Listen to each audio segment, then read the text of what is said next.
امشب تنها بودم، ولی نه اون تنهایی که دلگیره، از اون تنهاییایی که توش چشات بازتر میشه، گوشات تیزتر، دلت حساستر.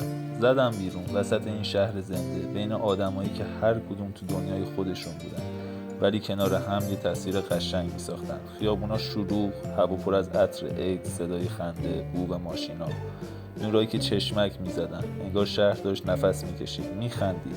یه لحظه وایستادم، نگامو از موبایل برداشتم و از فکرهای توی سرم اومدم بیرون و فقط دیدم زندگی همین جا بود، همین شلوغی‌ها، همین لحظه‌هایی که شاید عادی به نظر بیان ولی توشون هزار تا دلیل برای لبخند زدن هست.